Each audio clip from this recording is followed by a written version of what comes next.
because I will still hear, unfortunately, much older black women say things like Serena Williams looks too hard, or Michelle Obama looks too hard. And that's some older black women, because sometimes they say, you can't teach your old dog new tricks. So whilst the younger generation is more open, it's more broad, there's more inclusivity and all that, the older generation is still set in many ways.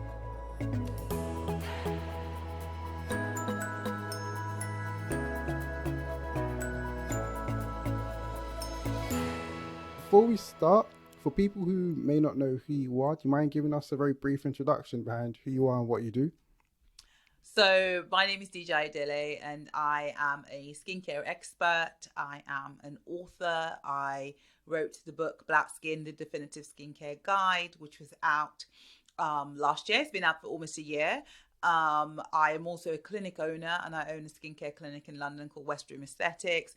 But also a massive passion project of mine is the award-winning platform Black Skin Directory, which literally exists to connect people with skin of color to skincare experts, professionals and training, and really just enable the skin health of black people, black and brown people, to be in a much better shape.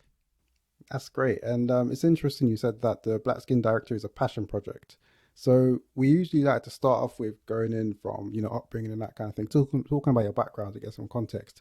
Mm-hmm. Before we get into there, first question I've got for you is, behind everything that you do, what's your why that drives you?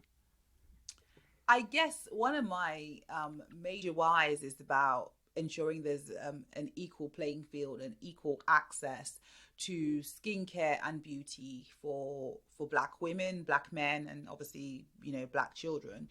I know that through my experiences in industry, that black people tend to have a lot more anxiety when it comes to accessing skincare and skincare treatments and products. There's a lot more legwork and emotional legwork that I find that the black community does, because the vast majority of the skincare industry for many, many years, for decades actually, hasn't centered the experiences of black people at all. It's very white. So there's always been a lot of trepidation for black consumers. And really breaking down those barriers is what I would say drives my work, alongside really driving the fact that as black people, we belong everywhere. There is no space that we can't be part of or shouldn't be part of. And I really do things sometimes where I do them to ensure that we have representation in those areas, so that people who are up and coming, and that's not to say I've arrived anywhere, but I'm up and coming too, but people who are even early, newer in the journey, can see representation in themselves and know that they too can do all these sorts of things as well. All right, that's great, amazing. So sort of like inclusivity in the beauty space where black people historically haven't been included. Absolutely. Amazing. Thank you very much for that. So let's start off looking at your background. Can you, to begin with, just to paint a picture as to what your upbringing looked like, where you grew up and what just the environment was like for you? Okay, well, I was born in Sierra Leone, and I lived in Sierra Leone until I was 10, and then I moved to the UK when I was, sometimes I say when the Civil War started, but the Civil War started way before then. But when the Civil War got really serious, I moved to the UK, and so therefore I had my secondary school education in the UK from age of 10, basically. And I went to a great school in central London where we were taught that we could do anything. We had an amazing female head teacher who literally was just like, you can do anything. I have, it's widely reported the girls from my school tend to think that they can smash through anything. It's like a thing about the girls from my school, because that's just how we were brought up in that school system. And I left there. I went to uni. I went to uni in Bristol, but I went to University of West of England, the kind of like funkier Bristol uni, Mm. where all the good parties happened.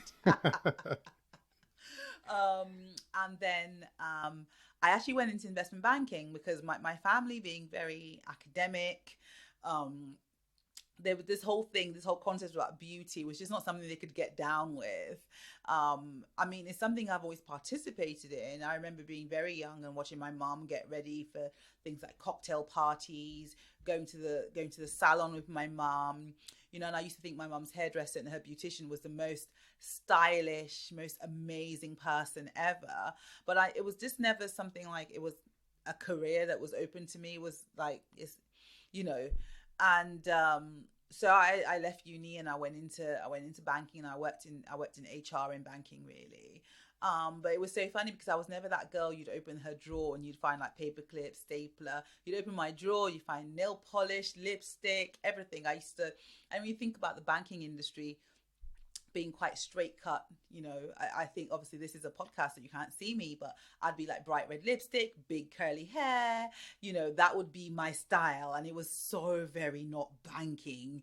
And, you know, it was my thing, and I used to do all these courses on the side. You know, I would do, like, I'm a fully qualified manicurist. I used to do all these nail shows, you know, all these beauty treatments, from pedicures to waxing to electrolysis. I used to study all of them on the side, like my side hustle, my nighttime Mm. job, basically, even when I worked in banking.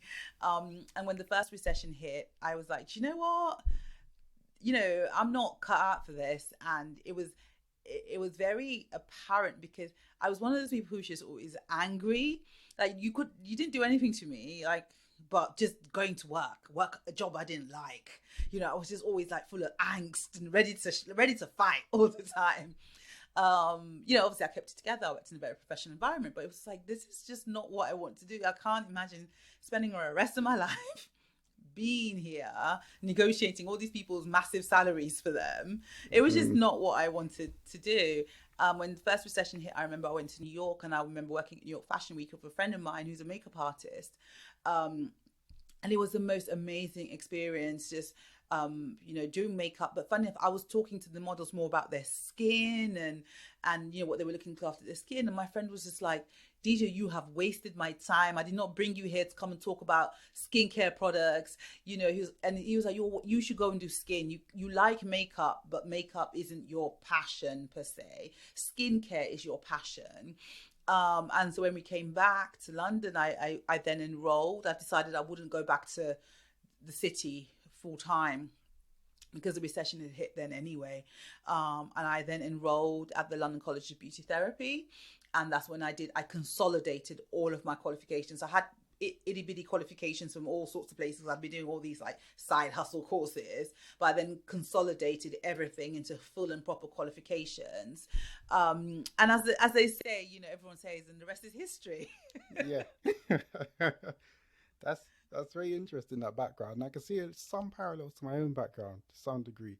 I was born here, but my parents are very academic as well, and they wanted me to, you know, go down a particular path, you know, the doctor, accounting, etc., etc. And I done maths for 1 year in uni, dropped out, and then went to London College of Fashion. I Yeah, yeah. done fashion business, and that didn't go down well. I'm thinking, Yeah, I mean, I think it's the immigrant parent dream, isn't it? That their child will, because it's just they thinking about stability, you know. Because yeah, for many years after I went into beauty, I remember even my one of my older cousins saying like, you know, I can't believe you left such a good job in banking, you know. And it was such a, she didn't actually use the word good, she called it stable. And you know, she was an accountant, or she is an accountant, so for her stability and all that. But I was young then, no kids, I wasn't married, so I was like, I'm going to take my chances. You know, and I remember when my book came out, she was the first person who was like, oh my god, like, you really you really did it. You really carved out the life and career that you wanted, rather than the standard one that our parents, because you know, when you're an immigrant, especially those generations of immigrants, our parents' generation and their parents' generation, it's all about stability and it's all about respectability, getting that job that's respectable, because it's all about, for many of our ancestors, it's about living under a white gaze and what that says about. So you dress well, you speak well, you get that respectable job, because that's how you will progress, because the society is really built around whiteness in many ways. And our generations, I find our generation's more like, no, no, no, actually, we're just going to make our own way right now. You've gone into this corporate world. Where did this love for beauty come from? Where did that passion stem from? It stemmed right from when I was a child. My mother is like the most glamorous person you'll meet. She doesn't come downstairs in the morning if she hasn't got lipstick on. Like, she just does not. And so that's what I was brought up into. There's pictures of my mum on the day I was born with her hair done and lipstick on, like literally holding this brand new baby. So my mum is super glamorous. I've never remembered my mum not having her nails painted or anything like that. But so my interest started from then, from when I was very, very young. But it was more about grooming and looking presentable rather than, this, and feeling good and confident about yourself, rather than this outward, as we call it nowadays, face beat or anything like that. It was nothing like that. And I used to read all my mum's magazines. So all like, she used to read Best, Bella, Women's Own, Hello. Since probably I could read, I've been reading all those magazines and beauty pages.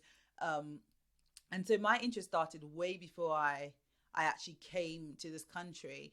And it was, I guess it's one of those things where as a child, when you're kind of told you're not allowed to wear makeup, not allowed lipstick or nail polish or whatever, you become much more drawn to those things. And I was just innately drawn to them, but not because they made me look more beautiful or anything like that, because of how they make you feel in terms of your personal feeling, self-worth, confidence, puts a pep in your step.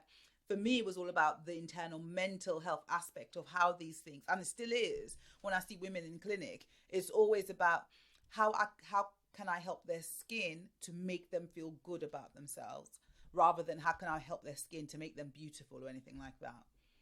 Yeah, yeah, that's really good distinction you've made there. And actually, that was a topic I wanted to touch on in a bit. But before we get there, actually, with you on your background still, and you spoke about the school you went to in central London, where it was they empowered you a lot, essentially, you and all the other girls in the school as well. And I'm wondering, with for yourself, especially, you've gone into what you call stable career, investment banking. That's a career that a lot of parents are going to be over the moon if their child was to get into it. It's, it's stable, you can earn good money in the long term, etc., etc. But you've left that to go and pursue your passion, essentially, without necessarily even, you may have had a vision, I guess, but it's not like it's certain that I'm going to have a salon, I'm going to have a book, I'm going to be doing TV appearance, etc., etc. That stuff is you can't say for certain, and you've left a stable environment to embark and follow your dreams. Do you, other than school, in your household itself, did you grow up in a household where your mom, your dad, maybe siblings, cousins, where you have some influence around you that have really empowered you and given you that kind of a drive to step out to do something like that? Um, it's not something I thought about at the time, but when I do think about these things, my entire household, from my mother, her sister, um, my grandmother, were all very entrepreneurial women, all very go-getting women. As much as my school was a very empowering environment, my the women in my family are like, I will come for you. You will not stand in my way. That's the kind of women we are in my family. We will just step on you, not step on you horribly, but you cannot be a blockade to what we're trying to achieve. We're very forceful in my family. As you can see from the way I talk as well, like, we're very forceful. If we've got our eyes set on something, that's it. It's happening. And my grandmother was a businesswoman. She dealt in fabric, and she was also one of those women that everybody in the neighborhood came to, whether it's marital problems, business problems, whatever kind of problem, you came to my grandmother. um my mom's sister's the same, my mom is the same. So it's very we're very the women especially are very go getting. Even my husband will be like, let her just leave her. She's once she's she's decided just to stay out of her way. We're very go getting. I come from a background of go getters, of and grafters, hard work. I come from that background where people work hard, and we always have ideas, and we and I remember when I was younger, even around the dinner table, my mom, her sister, my uncles, and my mom's siblings as well. They all had businesses, whether it was in the fishing industry, in the importing industry, rice industry, whatever. They were seen as big business people, and I don't think I actually even really took that on board when I was younger. But Sierra Leone's a very small country, small community, and they were really big players in the industries, in all the major industries. And I never really took it on board. But that's the kind of family I come from, where everyone, was doing something. Yeah, yeah, that's amazing. I'm a big believer that in who we are now and everything we do, there's always some kind of a thread from our childhood in some way, shape, and form. And I know you could sit down, talk for hours, and sort of like really dig in and figure things out. We've only been talking for 16 minutes, but I can see that from your household, with the people you've grown up, the women in your family, your school you've gone to, there's a clear, thread that you can see that have helped you, in a subconscious way, maybe not even consciously at the time, but subconsciously to help Yeah. you to become the person you are today. It's very interesting. Yeah, amazing to hear that actually. Sets some good context for who you are today, actually. Now, on in the beauty side of things now, let's talk the Black Skin Directory. Could you let us, for people listening who may not know what it is, just tell people what it is essentially, and why you decided to set it up at that point in time? So Black Skin Directory it's almost 5 years old, and so it's essentially an online platform where it connects people of color to skincare experts. So, for example, if you had a skin complaint and you wanted to find somebody who was experienced in dealing with black skin, you could log on to it and you'd be able to find someone there. If you wanted to find out about, skincare products, skincare routines, how different conditions look on black skin, whether it be things like lupus or whether it be like razor bumps or hyperpigmentation, dark marks on the skin, all that sort of stuff. You could actually log into Black Skin Directory and find out that information. There's lots of articles, there's lots of content. So essentially, that's how the platform started. Almost 5 years ago, and we've sort of just built it out, just building different iterations of it all the time. It's going through a massive rebrand at the moment. So when it has its fifth birthday in February next year, it will be a brand new site. And we have lots of professionals that we work with. We sometimes do events. The last few events we did them with Glamour magazine, and really just bring community together as well. So essentially that's what Black Skin Directory is. And I guess you were asking me, what made me set it up. Yeah, why at that point in time? Yeah, I guess for me, this was before George Floyd, and the reason why I say that is because George Floyd changed his sad death actually changed a lot of things within the beauty industry. But if you to have context, before George Floyd, within the beauty industry, nobody really spoke about race. It was all very hush hush. Nobody spoke about it and there I was being, actually, when you have black skin, your needs are different. And I was just one piping up, just being like, actually, no, it's not the case. You do have to do certain things differently for black skin, or black women do have certain experiences within the beauty and skincare space, and those experiences cannot be brushed under the carpet. And I felt at the time that I was in a position where I had the contacts with all the clinics that were going to be listed. I had enough knowledge about how things are slightly different for black skin in the way that different things present on black skin. And I just felt like I could connect those two things together. And essentially I built the first website on my kitchen table, just using Squarespace. I just built it, I just put it together. And I was just really driven by the fact that there was just a lack of representation, a lack of understanding of the needs. And I just wanted to do something about that. I just wanted to make a contribution towards leveling it out. So when I now hear about doctors who will say to me, "Oh yeah, I refer my patients to black skin directory all the time," I'm always amazed, because obviously black skin directory is not my day job. It's something I do on the side, and I love doing it. But there are times where obviously it tries to take over my life. Um, and I would say, we always say, call it like community property now, because there are times that I have been, and I always really honest about it. I say to people, look, I'm going to actually shut this whole thing down because it's taken over my life. I actually have a day job. I have a family. I have children. People think that Black Skin Directory is this massive company, and it's not. So I'm going to shut it down. And then that's when I'll hear from someone who will be like, oh my God, it was such a help. It was so helpful to me. And then obviously that stops me in my tracks, because I'm like, how can you then shut this thing down, Dija? It is now community property, So, and people all over the world use it as well.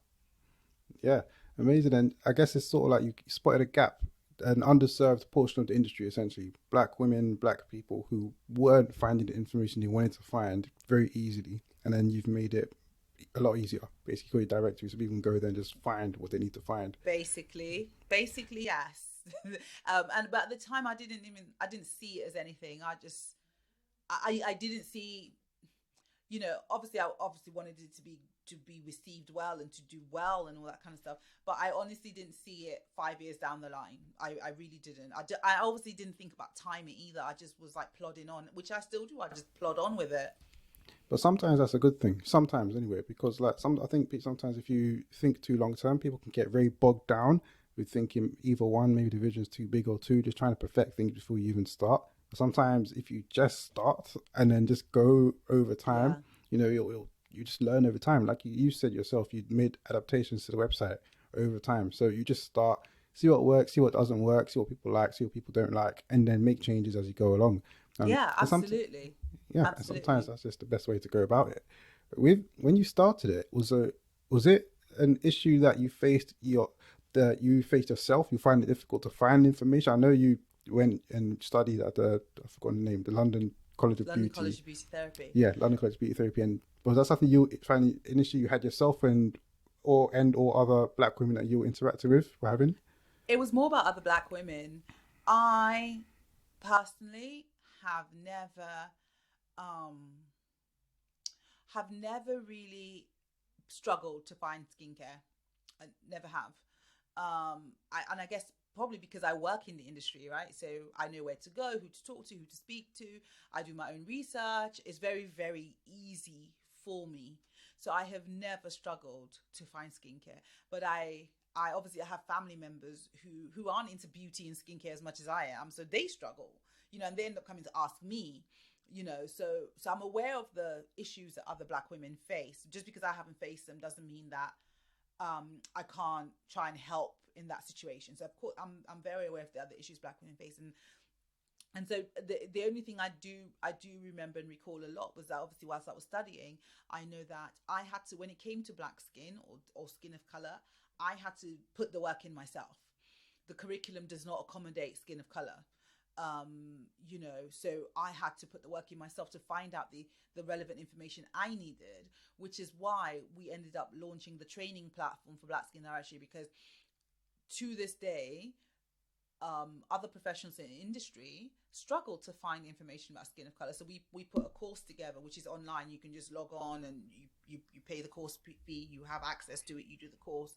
We upload journal articles, things that are all related to black skin. We have like a library, a resource center for professionals to be able to use and all that sort of stuff on the training platform side. So when black skin, which is what I mean when I said nothing was planned, I never envisioned having a training platform as well. It was always all about consumer. It was consumer first, consumer first. Just basically it was black women first, black women first, black women first. It was just that.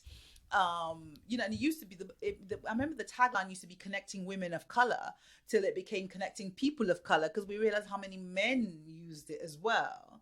So none, it's a training platform, all of that came later, when we could see that actually we will not be able to have professionals who can treat skin of color if they don't actually have the training. So let's do something about the training requirements as well. All right, on beauty. Can beauty be defined? I don't think so. I think I think we're also varied in many different ways and different cultures, different heritage. So it can only be defined by yourself as an individual. What do you consider beautiful? What do you find beautiful and appealing to you? Um, I don't think that we can have a generalized answer for beauty. Yeah, I asked that, and I do agree with that. I do subscribe to that. But I asked that because in this world we live in, maybe I grew up in the Western world, I grew up here. In the Western world, I can talk for in particular, there definitely seems to be a very defined definition of what beauty is. Whilst it's not explicitly said, we have certain types of people or images or whatnot that are pushed in our media, in movies, music, whatever. And it seems to be a very defined definition of beauty there. Uh, where did where did that? How did that even start? Where did that come from? Like, what's happening there? I think historically, there's always been a definition, especially when I look at for Black people. There's always been a definition that the closest you are to white and the closest you have to white features, the more beautiful you are. So it's an approximation to whiteness. So for many years, decades, centuries, we've been told as a Black community that uh, the closer you are to white is the best, which is why people people and enslaved people wanted to work in the house, for example, because you wouldn't get as dark as if you worked in the field. There's always been that that level, and and for many years, like you say, through music videos or even advertising campaigns, it was always even if they included a Black model, it'd always be maybe like a mixed heritage Black model who was very light in skin tone, maybe very loose curly hair rather than a thick afro or something like that. And I think we as a community as well, because of the amount of things we've had to go through with slavery in America, the Jim Crow laws in the UK, we've had we've had various in the 60s various incidences and all that. We as well as community sort of ingested that message of the closer you are to white, the better. So, and I think that's where we get these defined categories from. Even within the skincare industry, you'll get told that Angelina Jolie, for example, is the perfect beauty in the world. The ratio of her face is the perfect beauty in the world. And again, Angelina Jolie isn't anywhere near Black, so Black people don't actually see themselves represented in these sorts of ideals of beauty. Um, and I guess that's where it's come from. You know, the society we live in tells us this, and we're bucking against that trend, especially the younger generation. It's actually saying, actually, no, you can't tell me I'm not beautiful just because I'm not white. Right, right. And do you see this manifesting? I know you said it's starting to change now, especially the younger generation. But do you see this self like this sort of narrowly defined definition of beauty that's being subconsciously pushed towards us through all of these different social medias and whatever platforms and that? Do you see it manifesting itself not only in young people, but maybe some of the adults that you interact with as well? I think the narrow definition of beauty is very much it's very much more adulthood. I think younger generation are much more aware of things like equality, diversity in race, age, ability, and all of that. So I think the younger generation, it doesn't manifest itself like that. It's more broad. The definitions of beauty are so much broad. It's like everybody welcome, right, in the younger generation. While it's the older generations, because I will still hear, unfortunately, still hear much older Black women say things like Serena Williams looks too hard, or Michelle Obama looks too hard. And that's some older Black women, because as I say, sometimes they say you can't teach your old dog new tricks. So whilst the younger generation is more open, it's more broad, there's more inclusivity and all that, the older generation is still set in many ways. You hear even you'll hear older black men maybe describe a woman who's light skinned as, you know, um, I have an older uncle who definitely describes his wife as, oh, look at her beautiful golden skin and stuff like that. And it's just like, you shake your head, you go, you guys ain't never gonna change. So let me just, it's not worth the argument, basically. And because sometimes you do want to challenge the older generation, and you just realize that sometimes it's a lost cause. You might as well focus your attention on the younger generation. I have a 9-year old, and she doesn't have a definition of beauty. You know, she has friends from all places. She just doesn't. It doesn't feature in their lives. Yeah, it's very interesting as well, especially when you spoke about earlier with your business and how the tagline, first of all, was like for women, and then you've had to change it for people because you find that men were interested in your services as well. And I'm just, as you were talking, I had a little flashback to when I was growing up, and I even forgot about this. I had a couple friends, and there was this cream that one of them, his mum brought it over from Ghana, and it was sort of like this bleaching type cream. So you use Mm-hmm. it, and then you just get lighter. And I remember like he was getting even a bit patchy. His face was really light, and then he had patches on his arms or whatnot and all that kind of thing. I had another friend that was really trying to get his hands on that cream. It was difficult to get. And then as you're talking, I'm thinking, yeah, it's crazy because it's subconscious. Because why did he and their guys? You don't typically think of these kind of Mm-hmm. things and associate that with boys or men. But why did he feel the need to have to go through all of that and damage his skin just so he could look better in his eyes? Which is nuts, actually, as you're talking.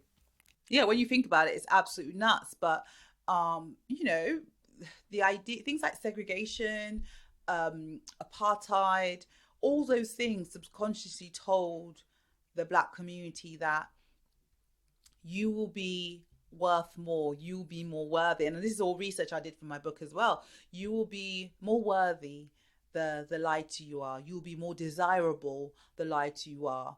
The straighter your hair is, you all these things will make you more beautiful because those are European standards of beauty, the straighter your nose, the narrower your nose, all those things are very European standards of beauty. And and a lot of that was embedded in some way. And like I say, we're just breaking that now. Yeah, yeah, emancipating ourselves from mental slavery. Word to Bob You Marley. know. Yeah. Let's talk Black Beauty and dispelling some myths because I've read about some of these myths that you've dispelled, and one of them shocked me, which was the shea butter one and not using it in its pure, unrefined state because it can clog pores. And I'm thinking I got a tub of shea butter Yeah, downstairs we've right all now got a tub of shea that butter. that I've been using, thinking, yeah, I'm looking after my skin. Like, You're the thing is, you're not looking after your skin if you use shea butter on your skin. You are absolutely looking after your skin. However, if you have skin that's probably prone to acne or prone to breakouts and spots, shea butter as your moisturizer, especially on your face where you already have a lot of oil glands, isn't going to do you much good. And that's just a plain and simple fact. If you're using it to moisturize dry skin on the body, maybe after you come out the shower, you put it on. Amazing, great for moisturizing. And shea butter has got an amazing antioxidant quality to it. Helps to lock moisture into the skin so we don't go ashy and grey. Absolutely. It's about knowing, especially obviously I deal with a lot of people, it's more about their face. People are concerned about their face. It's more about knowing that you can't use it on your face so easily, especially if you are prone to those acne breakouts and spots. But a lot of the products that I find, especially what I call heritage products, that I find that we use, is usually because we lack options or we don't know what we can use or should be using. And again, that's because the beauty industry and skincare industry in many ways has been inaccessible. So if you don't know, you stick to using what you do know. Whether or not that's good for you is a different kettle of fish, but you do stick to using what you do know. so if someone is prone to breakouts, what should they be using? if you're prone to breakouts, definitely staying away from things that are oil based. So like shea butter is literally just an oil, to be honest. You leave it out, it will melt. If you leave it on a hot day, it will melt. So stay away from things that are oil based and heavy and too rich for your skin. There's, I wrote whole chapters in my book about, what to do if you have an oily skin type, a dry skin type. But essentially you want oil free, you want things that are going to decongest the skin as opposed to clog the skin. All right, perfect. Let's reflect a bit, yeah, on Mm. you and your journey. And just from speaking with you now, this first time you've spoken properly, but I get this sort of a vibe that you're a very, happy sort of person, jolly person. What brings you happiness nowadays? Gosh, I mean, so many things bring me happiness. Seeing people thrive brings me happiness. Especially, I'm very passionate about Black women and Black business women. Seeing them thrive in their respective careers and smash ceilings, that brings me a lot of happiness. I have a very feisty 9-year-old daughter. She brings me a lot of happiness. I mean, she's feisty, and there's days when you're like, please, today, not today. Don't try me today. But generally, I love that about her. I know that she can hold her own. Being able to kind of carve this career out where, like you say, this morning I was filming something else, now I'm doing this podcast, and I can generally manage my own time. I am not stuck to anyone's time. I do not have to report anywhere between 9 and 5. Those sorts of things, that brings me immense happiness. Yes, there's lots of responsibilities with it because, I've got to make my own daily bread, but that brings me a lot of happiness. Seeing people use the Black Skin Directory, that brings me, like I say, it's community property, but seeing that grow and go from something that was just literally an idea that was drawn on the back of a notepad to becoming this platform that people want to invest in, or people want to work with us and stuff that I never ever dreamed about. I am you know I I do. Someone asked me the other day, do you ever get down? And I'm like, yeah, absolutely. But at the same time, I always remind myself of the things that I do have, and the things that I have done, and give myself some grace. But generally, I am very happy in terms of I can just be like, yeah, that ain't great, but we're gonna make the most of it. we're Yeah. gonna we're gonna get some lemonade out of those lemons. Yeah. Yeah, and on downtimes actually and challenges you face. So when when the pandemic first of all hit and then we went into lockdown, that was not long after you literally just opened your salon. Yeah. How did you cope then? Like, how did you cope mentally? Like, that must have been a very tough after you worked so hard to open something and then you've had to close it down. How do you get through a period like that? It was disappointing. It was very disappointing. But for me, I don't think there was time to actually start processing stuff like that. It was just literally trying to make the most of it, like, and literally change how we operate to doing things like online consultations, becoming like my house became a fulfillment center where we would post everyone's products out and we would do these online consultations, and it was just pivoting. I have the saying, you either pivot or you perish, and I ain't about perishing. So I literally just, me, my husband, everyone just got their heads down, and we came up with different kind of events and Zoom stuff and all that sort of stuff, and literally just got involved. It was very frustrating, but every day you just have to. I also believe in the last man standing, in that you just have to keep on going. And some days you're going to be able to do 10 things, and that's fantastic.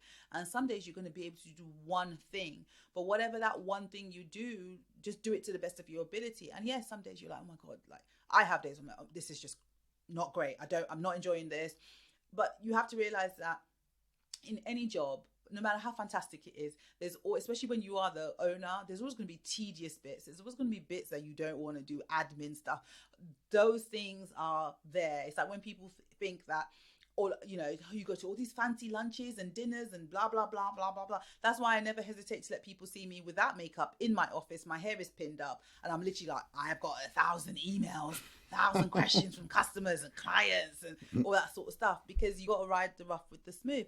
So it was disappointing, but Are we still open? Yes, we are. I mean, we went from COVID straight into, I don't know, crisis. I had to make staff redundant last month. And someone asked me, do you feel bad about the redundancies?